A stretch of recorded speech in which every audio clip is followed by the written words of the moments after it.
Hello everybody, welcome back. Welcome to part 2 of this extra special live. I haven't really come up with a name for this yet. We normally have Sunday Night Live, and so I'm kind of calling this extra special live because I don't know when I'm going to do it. I'm basically going to try and do these kind of when I can between now and, you know, kind of Sunday, and then next week I will do some more as well.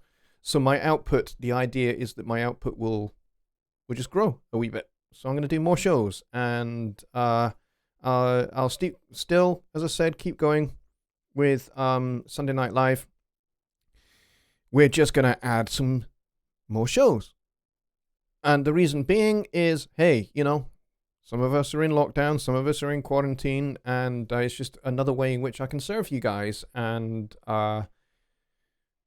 give you something else to do and somebody else to listen to and a different voice to listen to and that kind of thing, and help you be creative in your studios whilst coronavirus is doing its thing.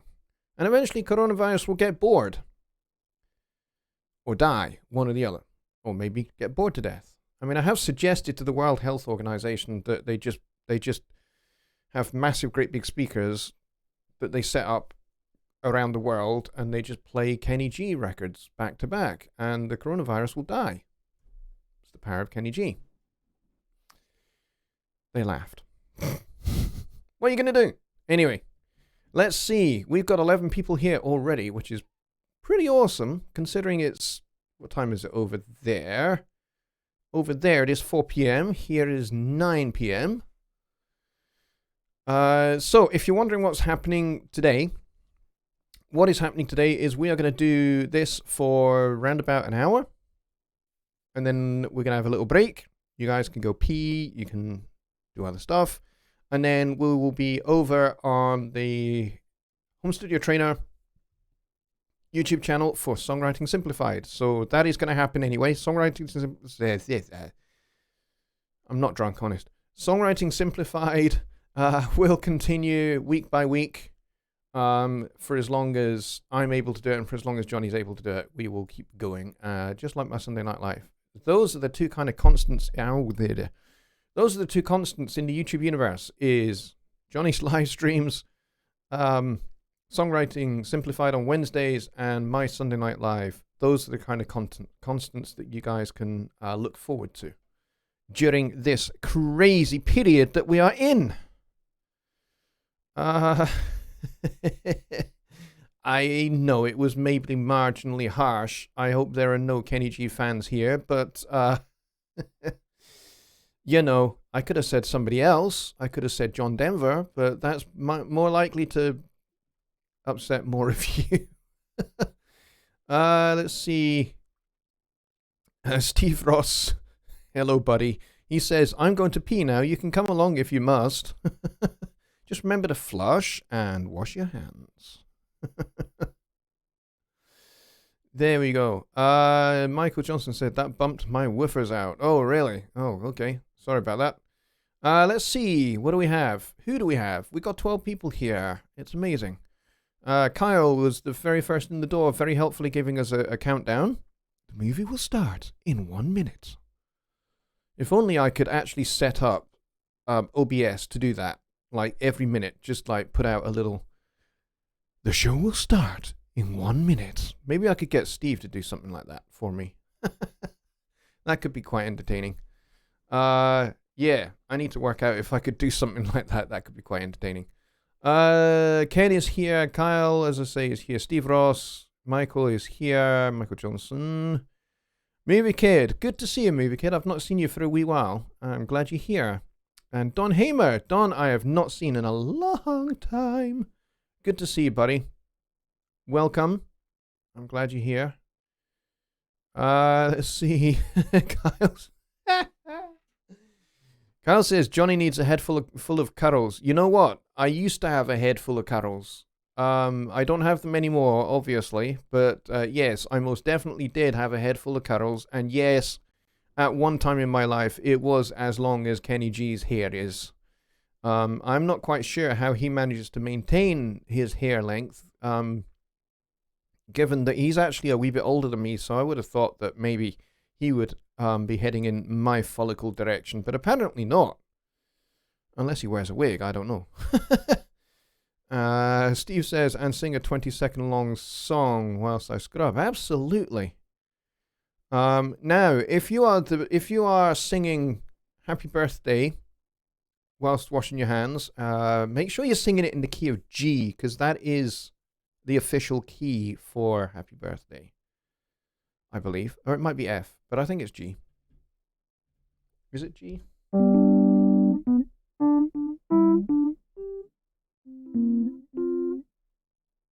There we go. Yeah, it is G.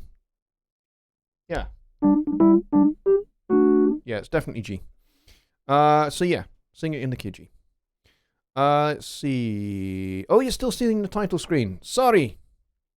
Dear Lord, I'm useless at this thing.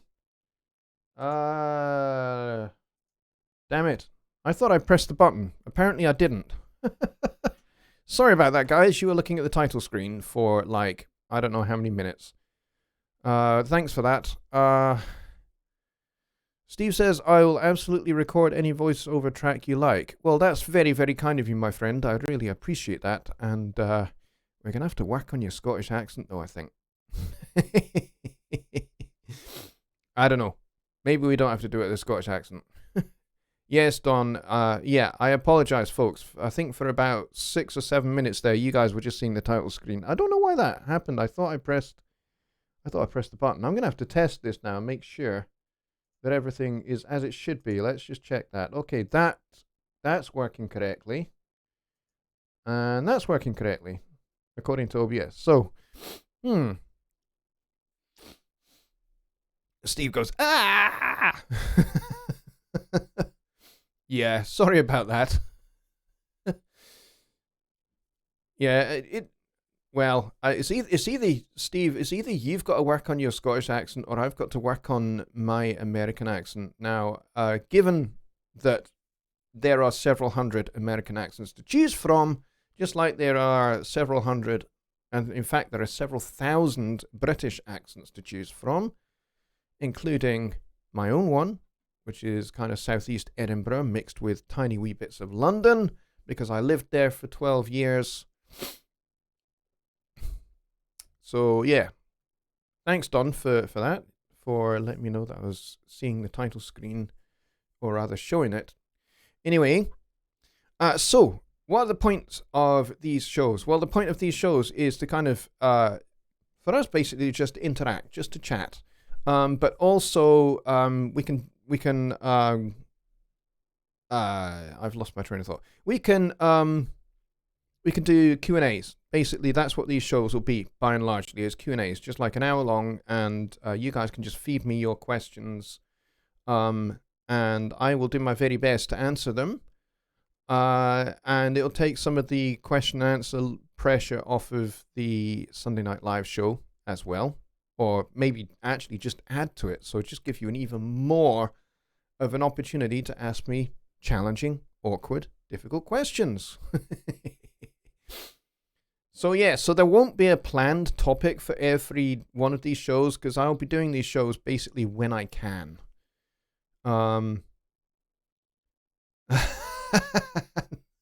Steve says, I believe I'm from the same part of London as Dick Van Dyke. Yes.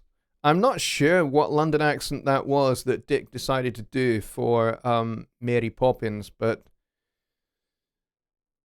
I lived in London for 12 years. I lived in North London and Southeast London for those 12 years. And seriously, I never heard anything remotely resembling that accent that he chose. I don't know where he got that from. But anyway, yeah, for some people, accents are hard. I am one of those people that learns accents actually very, very easily. I just drop into them, you know. I can be talking to my friend Mark, my very good friend Mark Robinson over in Australia, and very quickly I will drop into an Australian accent, and he finds it hilarious. It's just something that just happens. I just pick up accents. It's just like I pick up voices, you know. I have learned a few different voices over the years. I don't know how or why I do it, but it just happens. Mika Han is here. He says hello all, and he has a waving hand. A very bright, kind of orangey yellowy hand. Mika asks, do you ever cross hands when playing piano/keyboards? Good question. In certain circumstances, yes. But generally speaking, I only do it if the piece that I am playing requires it. Like there are pieces like Bohemian Rhapsody by Queen, which requires you to do that. Or, well, it doesn't require you to do it. Freddie did it in the intro. To Bohemian Rhapsody, he did that. He crossed his hand over to play the top end of the piano whilst arpeggiating with his right hand. But you can actually play that without crossing over. You just have to kind of move. You kind of hedge hop a little bit with both hands. That's probably the more technically correct way to play Bohemian Rhapsody. But that's not the way that Freddie played it. So if I was to be true to the effect that Freddie was going for, I would cross over. There are piano pieces by Rachmaninoff, by Tchaikovsky, by Beethoven that also require you to cross over as well. Debussy or Clair de Lune requires you to do a little bit of crossing over. Shostakovich's second piano concerto, I believe, has the same thing. So I do it if it's required. But for playing jazz stuff, not really. I don't tend to. Or even pop orientated stuff, I don't tend to. Let's see. Kyle says, but you didn't clean chimneys. No, I did not. Absolutely. In fact, that is a dying art in inner cities like London and Manchester. It really is a dying art cleaning chimneys and not making a heck of a mess. And actually, it can be pretty dangerous cleaning chimneys. Let's see. Michael Johnson says, can you say, I'm giving her all she's got, Captain? I'm giving her all she's got, Captain. Now, here's the thing. James Doohan, who played Scotty, was Canadian. Although Doohan is definitely a Scottish name. So he's obviously got some Scottish ancestry, but he's definitely Canadian. The accent that he went for was kind of Glasgow, sort of, with a wee hint of maybe a little bit north up that west coast of Scotland that he went for. So I don't have that particular accent because I'm on the east coast of Scotland in Edinburgh. And the accents here, there are several Edinburgh accents. And they are quite different to Glasgow. My wife is from Glasgow. And so that accent is quite considerably different to Edinburgh. Although she's been living in Edinburgh for 23 years, I think. So her accent is probably less strictly Glasgow than it used to be. But yeah, so yeah, it's kind of hard for me to do that one. Let's see. Jim, I'm a doctor, not a magician. Yeah. Don says, I was a dual Logic Pro and Studio One studio. In my move to my new home studio, I have taken the full jump to 100% Studio One because of me, Johnny Give, and Joe Gilder. Well, that's awesome, Don. I'm very, very pleased to hear that. That's great news. Congratulations. You've made a very, very fine choice. Actually, on that subject, I ought to show you something. And I have to admit, I have no idea how it works. But I'm interested to find out. I have, all through my career, since the 1980s, been a one DAW at a time kind of guy. Back in 1988, 89, it was Cubase, all the way through to 2013, Cubase. I only used Logic if I was in somebody else's studio, but in my studio, it's always been Cubase until 2013, and then I went to Studio One, and it's always been Studio One since then, really. But I should show you something, if I can get it started up. And as I say, I don't even know how this works yet, but it is a piece of software that I actually, it's not necessarily that I want it. It's kind of, I'm not saying I don't want it, but it is a piece of software that I now actually have to have. But it's not something I've always wanted. But I'm gonna show you, and I'm sure some of you will be familiar with it. And I'm sure some of you will be able to tell me how it works. But I now have this. Yes. I have Ableton Live 10 Suite. Thank you very much to the good folks at Ableton for giving me the license for this. This is very, very cool. I have no idea how it works, I got to admit. But I'm looking forward to getting to know it and figuring it out. It seems to be pretty customizable. The kind of the look of it and the GUI of it, kind of in much the same way that Studio One is. But I at least had to show you this and go, hey, look, this is what I got now.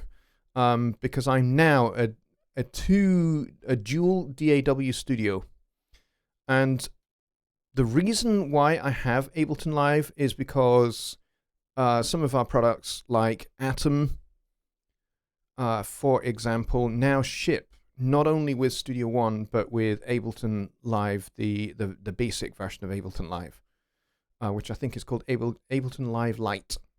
So because of that, I have to have Ableton so that I can learn it, and so that I can do support for folks when they have Atom and they want to use Ableton Live as well. So I have this. I have, like I said, no idea how it works. But I'm going to be taking some time whilst I'm in quarantine and whilst my kids are home from school for the foreseeable future, as it turns out. According to our Prime Minister, it could well be that the academic year for my kids' school effectively ends on Friday, which is ridiculous in some respects. But as I said earlier, they're only like 8 and 10. So, academically, it's not going to do too much damage. Whereas if they were like 10 years older, it would be more troubling. But anyway, I thought I would show you that. So there you go. I now have that. And like I said, I have no idea how it works. But it's going to be fun trying. Sorry about snorting into the microphone there. Didn't mean to do that. Michael Johnson is talking to Don Hamer. He says, congratulations. I took the plunge to use Studio One with my main DAW about 8 months ago and haven't had a regret. Excellent. Mika says, now that you're a Presonus man, will you be getting the Presence XT editor? Will you please demo it if and when you do? I think I actually have it already. Because, yes, I do have it, because we had to beta test it. So I do have it, but I haven't really touched it very much beyond what we did in beta. So I would need to, before I feel confident enough to kind of show you how it works, is actually take a couple of hours to look at it myself and figure out how it works, and then I'd be absolutely happy.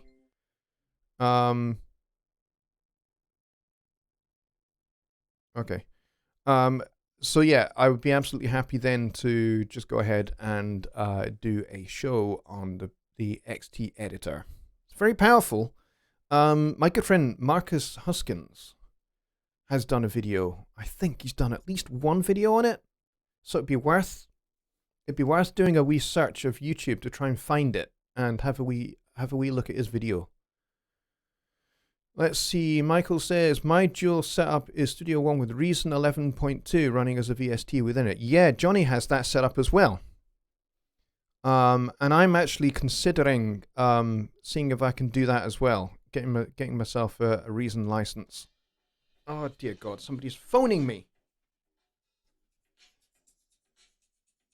Hang on. I'm just going to cancel that call. Okay, let's just close that.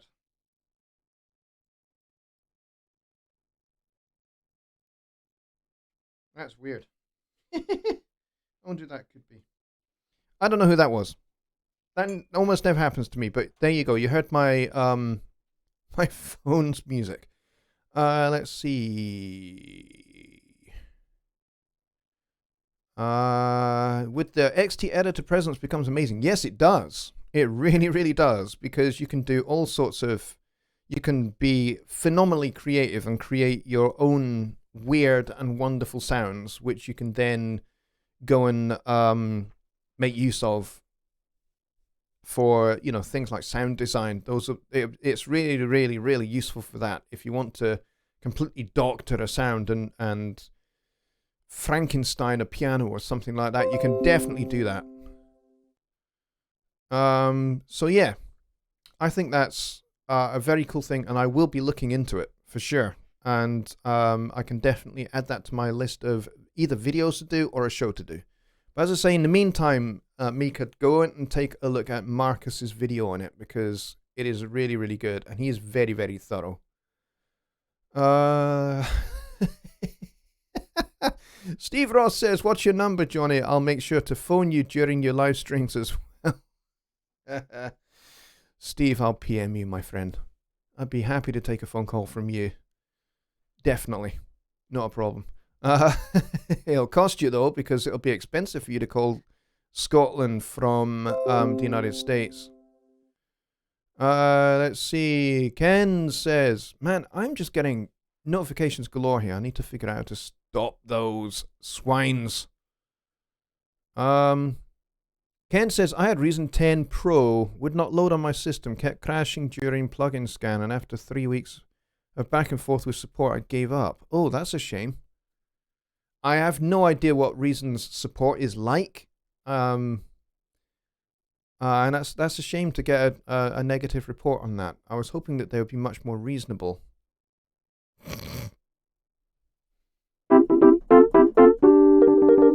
There you go. Little fanfare for the joke there. That is a pretty bad issue. Yeah, I wonder if there was a plugin in your setup there for Reason that maybe just wasn't playing very nice with Reason. It's possible. It is possible. I mean, there are some third-party plugins that don't play particularly well with Studio One. There aren't many, but there are some. There are a few. Let's see. Mika says, "The XT editor evolves presence into a direct competitor with Logic's EXS synth, but with Logic it's built in, it's not an add-on." Yeah, you got a point there, but you also have to remember that Logic has a 20-year head start. And they were very, very early on in the software synth market. I just heard a tremendous crash outside. I don't know what that was. Hang on just a second, folks. I'll be right back. Please do talk amongst yourselves. I need to find out what that was.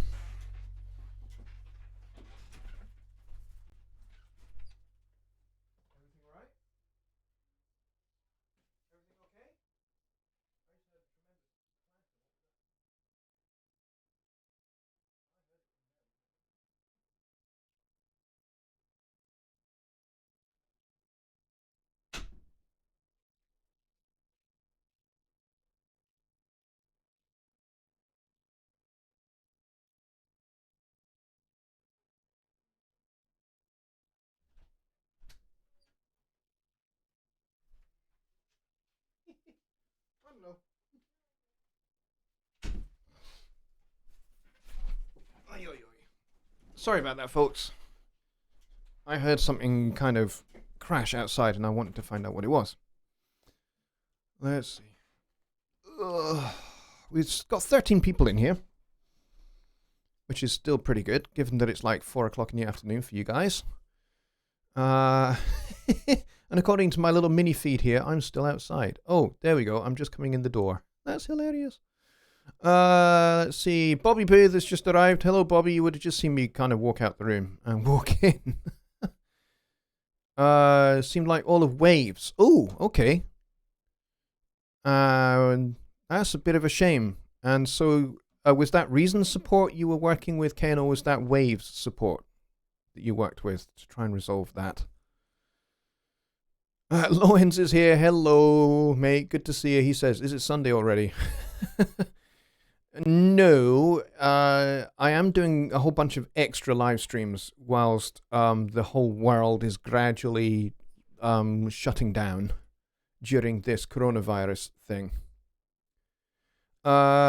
Mika says, I was just hinting that PreSonus should consider including the XT editor with Studio One. Logic is $199 all included. Well, you never know. You never know. Never know what might happen. Bathroom break? No, I just heard something clatter bang outside low ends, and I wanted to find out what it was. Cosmic J is here. He says, I'm not here. Don't worry, we won't tell your boss. Or your wife, or whomever it is that is kind of watching over you right now. Right, I'm going to take a quick swig of tea.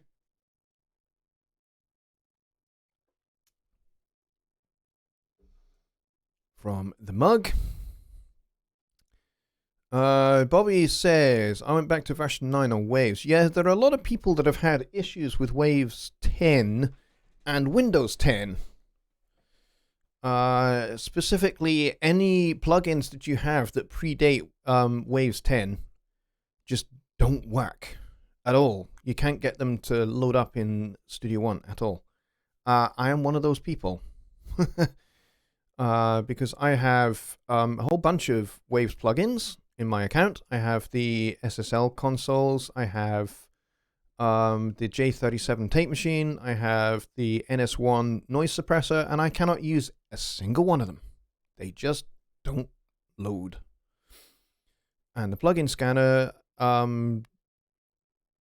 don't even know if the plugin scanner sees them, but certainly, according to my computer and according to Waves, they are activated. But they're just not there. And even in the plugin manager for Studio One, they're just not there. Ken says, Reason support, they tried, were quite helpful, but couldn't solve the problem. I even wiped my system and reinstalled everything. Wow. Wow, okay. Mysterious. Francis is just arrived and he said, just found out you're on. Yes. I have to admit, I didn't really advertise these very much. I kind of gave these very scant thought, kind of just this afternoon. Really, I kind of thought, hey, maybe I should do some additional shows because the world is gradually closing up. And I wanted to try and keep you guys all, maybe a smidge saner, if at all possible. So,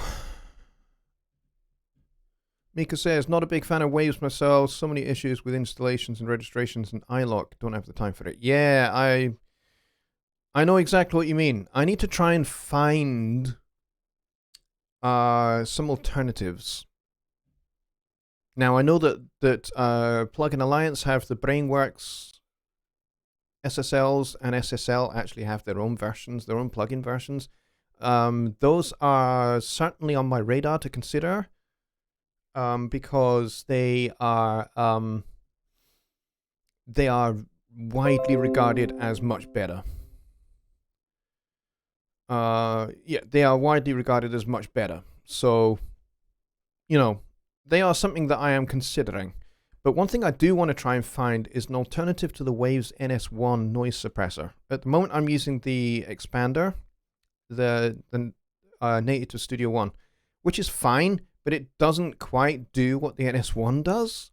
I don't know what the NS1 does under the hood, but it's, you know, you just ramp it up and It actually dials out the noise without really affecting the audio quality much, if at all.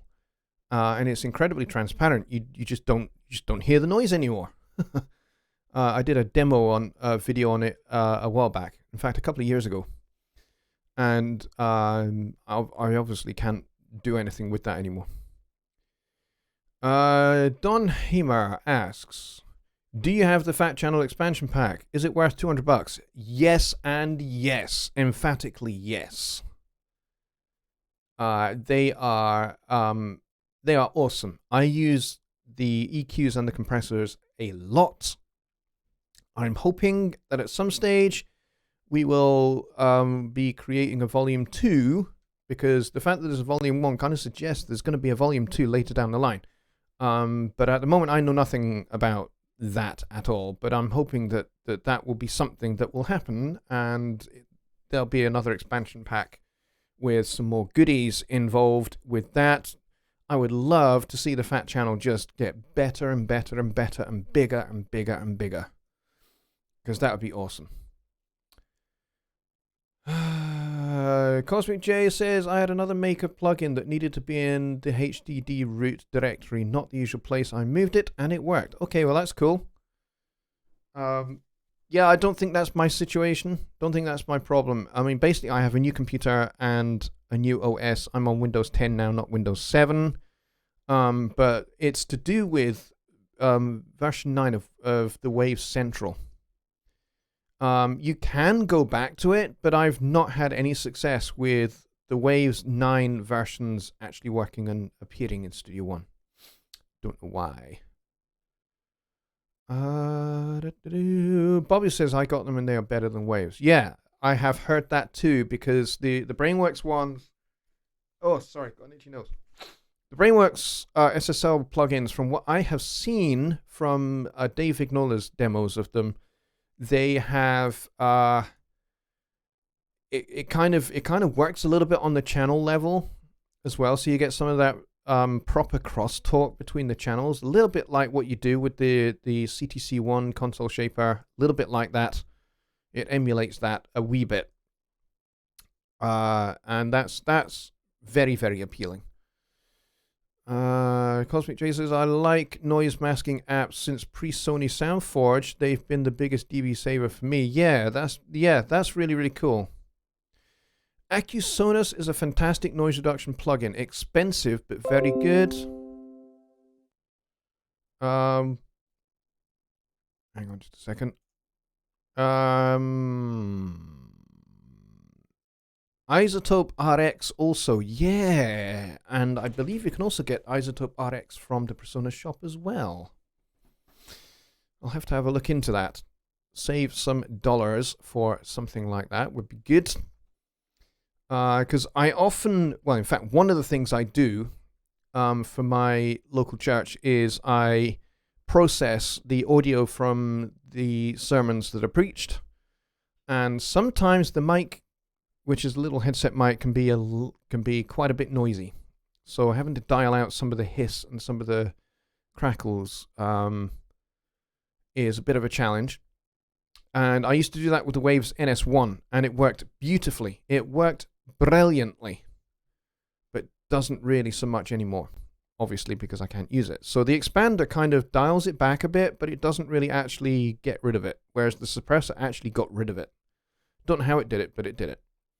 I could also get X noise from Waves as well, if I want to. Apparently that's quite good as well. It's definitely another option. Don says, I'll purchase tonight. Awesome! I wonder if they'll send me any commission for these kind of things. I'm kidding. There you go. Another happy customer. That's what I like to hear. So we got 15 people here, which is pretty cool considering all we're doing is just chatting, which is great. But, if you guys want me to demo something in Studio One, we can do that. Isotope RX. Yeah, it's pricey though, isn't it, Mika, for Isotope RX? I'll have to have a wee look. I think it's quite expensive. I'll maybe have to save a few paychecks for it, maybe. Or talk to my wife really nicely. And say, actually, you know that expensive place we were going to go to for our wedding anniversary? Maybe, with coronavirus, we don't need to do that anymore. And maybe I can actually use the money that I saved there to get Isotope RX, and I just don't need to tell her. I'll just say, hey, we're not going to go to the nice posh place anymore. That'd be very naughty, and I'd probably get divorced.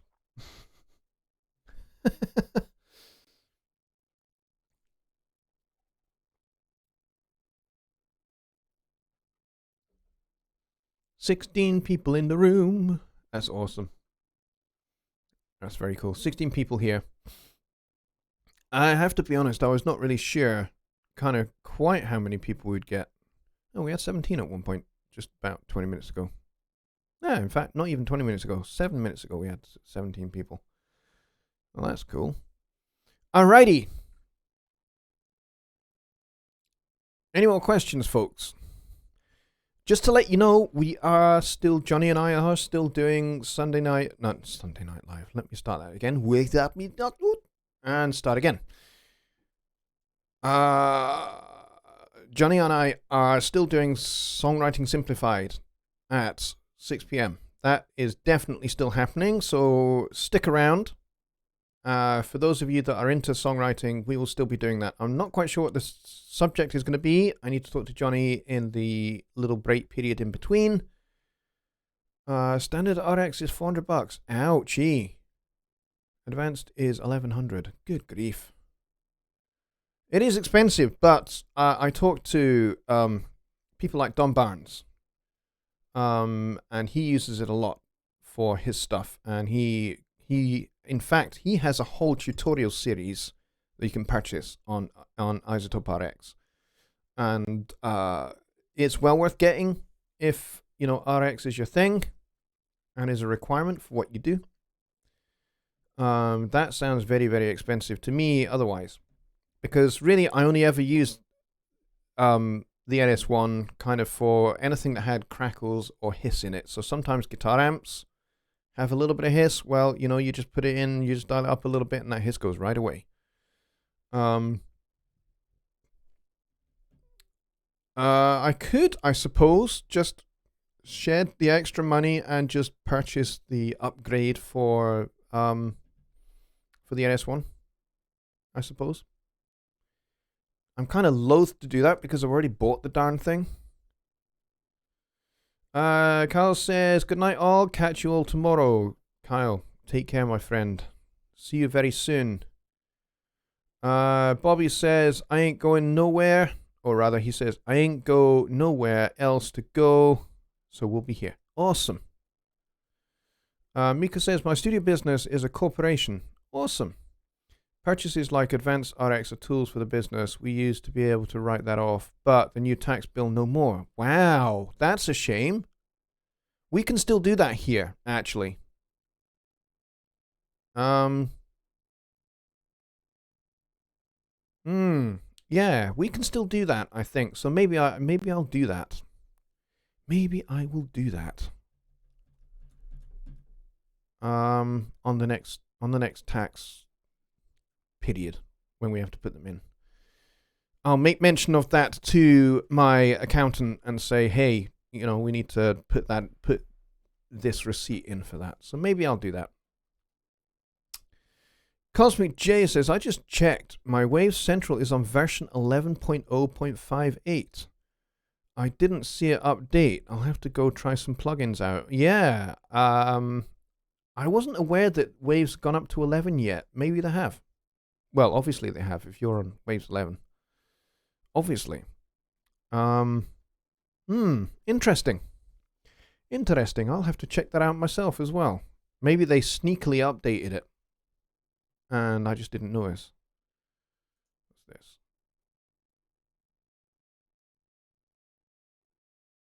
Okay, awesome. Yeah, no tax deductibles. That is a big ouch. Big ouch. Yeah, we still have that here in the UK. I don't know whether that would change now that we have left the EU. It is entirely possible that tax laws will change to some degree. And usually, those kind of things, those kind of changes to tax law usually are done to benefit the ultra-rich and not everybody else. But that's all I'm going to say on the subject, because this is not a politics show. Mike Neighbor is here. He says, and he's back. Yes, just like Arnold Schwarzenegger. Yes. Yes, I agree, Mika, but we're not going to talk about that anymore. Bobby says, still can't update from 9 to 10. Please do tell me more. Tell me more? Tell me more. Why is that? Cosmic says, most of my waves cover has run out. Yeah, it doesn't seem to last very long. And then you either are stuck with that particular level of that you're on for waves, or and there's no guarantee that an upgrade or an update to your DAW will wipe that out and make those obsolete. Or not. It's, that does happen. Dave Vignola is in the house. Dave, we were just talking about you in glowing terms. So, welcome. Good to see you. Mike Neighbor asks, who here uses a Mac Mini in their studio? Currently, I do not, but that may well be changing. I may well be getting a Mac out of necessity for kind of the future. Let's see. Ken says, I have the Waves X Noise. If you ever need to send a file to be cleaned, I can give it a try. It's not a plugin that I have a lot of experience with, but I'm willing to help if you ever need it. Ken, that's very kind. Thank you very much. I appreciate that. Thank you. Dave says, glowing, I hope so. Yeah, absolutely. I would never publicly insult. I save my insults for my best friends. It's true. It's true. I don't insult people. Only my closest, bestest friends. They are the ones that get my insults. Let's see. Bobby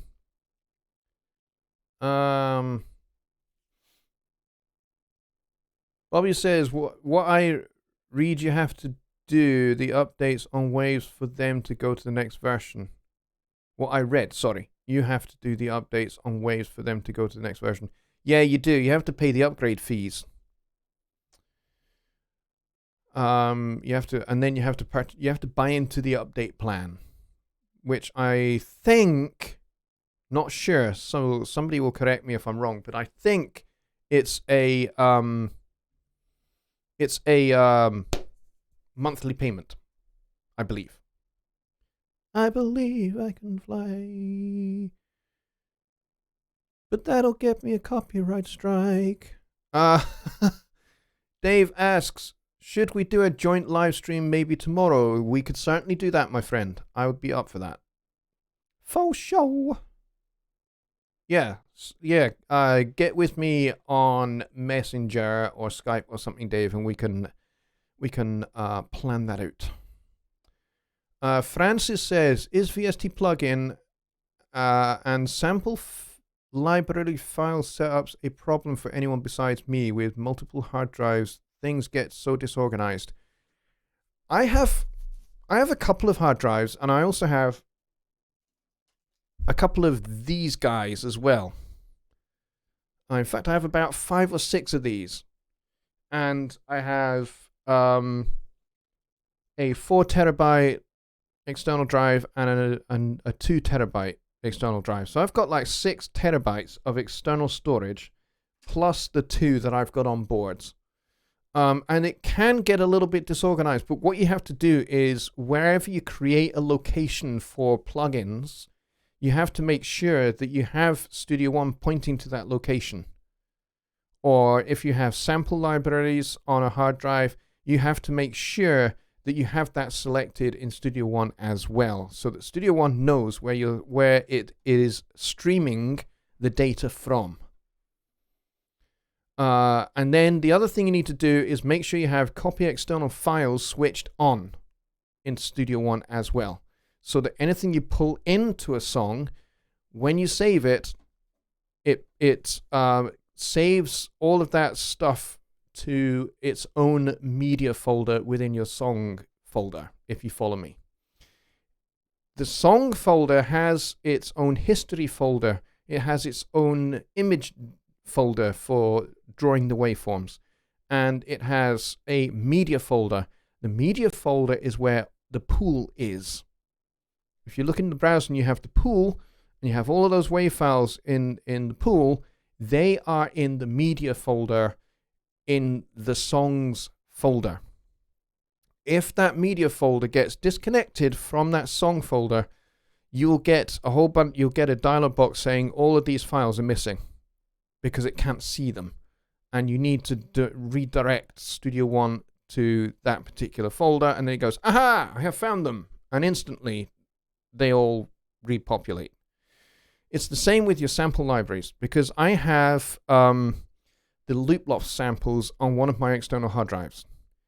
And so when I drag in loops into a song, when I save the song, I have to make sure that copying external files is checked. Because if I don't, when I reopen that song, those loops are not going to be there,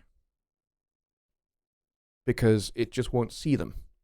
So you got to make sure that you have that set.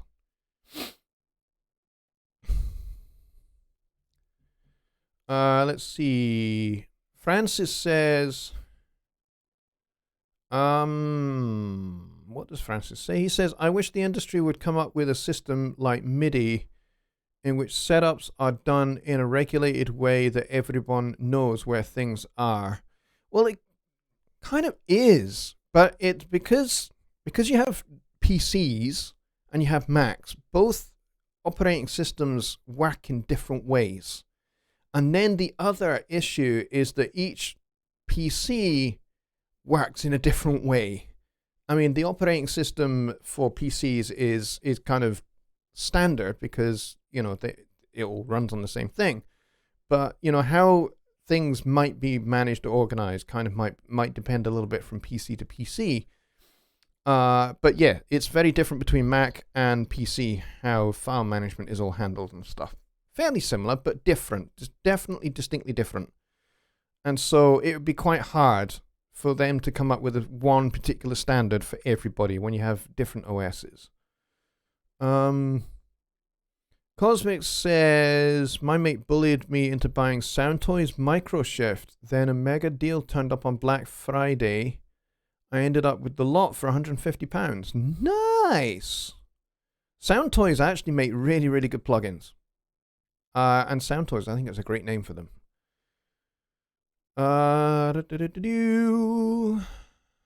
Dave says, hey, Michael, ask whatever you like about UA at our live stream tomorrow. Yes, definitely. And Dave will happily answer all of your Universal Audio questions because he is a Universal Audio expert.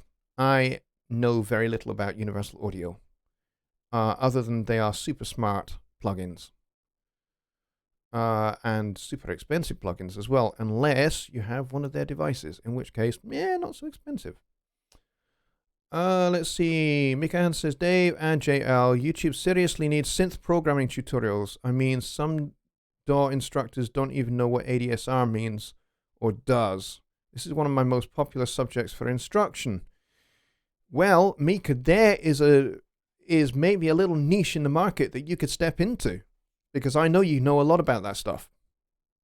So that is definitely an area that you could step into. Now, I know, kind of with what you do, your kind of work balance is probably not conducive to making a lot of tutorials, but maybe if you were to put out a couple, it would be a good thing, because I know you know a lot about that kind of stuff. Whoa, the chat just leapt like a gazelle. Let's see. Francis said some things get always put on the main C drive, then there is a separation of files, which is why whenever you save anything, there is a dialog box that usually comes up. When you are installing something, let's say you are installing a new Looploft library, of which there are loads. But let's say you've got the Charlie Hunter Loop Loft library, and I picked Charlie Hunter because I have just been watching a video of his recently. He's a wonderful 7-string guitar player. Anyway, let's say you just purchased that from Loop Loft and you're keen and eager to get it installed, and you know that you want to put it where all of your other sample libraries are. When that dialog box opens up, you need to make sure that you tell your computer the file path you want it to go to, and then it'll install to that file path every time. So it's just about kind of being a little bit aware about where it default installs stuff. Like, for example, when you install Studio One for the first time and you're getting all of the content that comes with Studio One, that comes with your license. When you're in that installations dialog box, it tells you what the pathway is, and sometimes it can pick the wrong pathway for default. Years ago, when I got Studio One 3.0, I had to totally uninstall everything and start again, because that's exactly what had happened. It had put stuff over here, stuff over here, stuff over here. And it was all due to the fact that it was just picking a different spot every time to default install to. Because I'd been advised, just install to the default location. What I hadn't realized was that it picked an arbitrary folder to install everything to. Now, I think that is an issue that was present with version 3.0 and was subsequently fixed. But still, you got to be careful. Make sure you choose the correct pathway first before you hit install or download. Man, my nose is so itchy. Don't know why that is.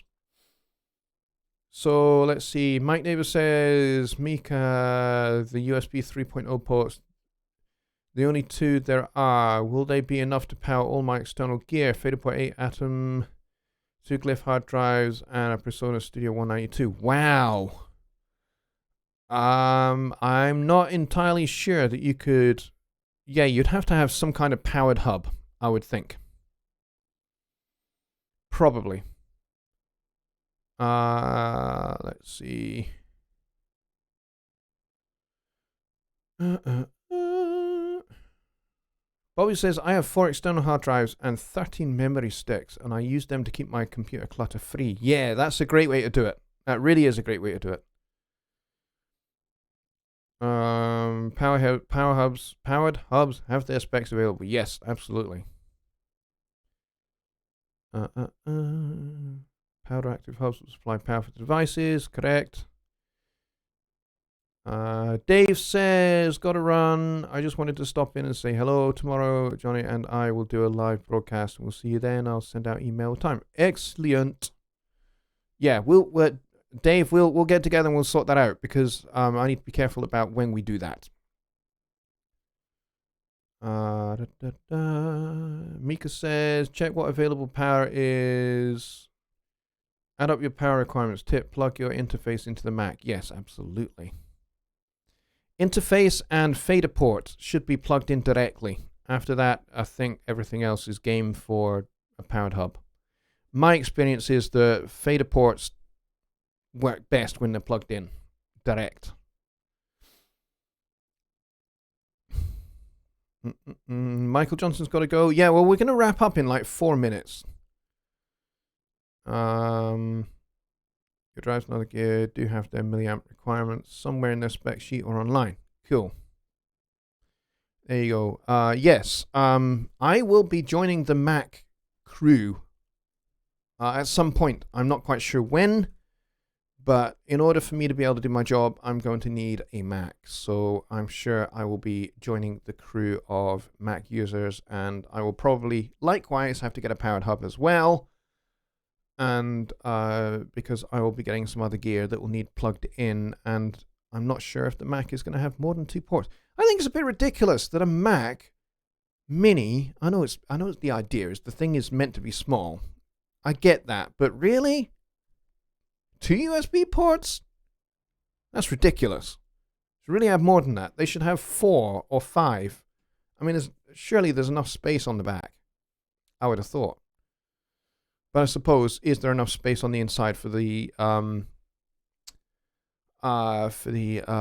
actual USB bus? I don't know. Maybe that's the issue. Right, we are going to wrap up here, folks, because we are getting awful close to 10 o'clock, and I need to take a little bit of time out and give myself a little bit of a break before showtime over on the Home Studio Trainer channel for Songwriting Simplified, which will be starting in just about an hour. And I need to go and take a break, and I also need to go and talk to Jonny and find out what we're going to talk about. But we will be back over on the Home Studio Trainer channel in pretty much an hour's time. And I'm really looking forward to seeing everybody there. If you're into songwriting, make sure you get over there at 6 p.m. Central in just about an hour and 3 minutes time. And we'll do a fantastic wee show for you. So until then, I will see you in just over an hour, folks. Catch you later.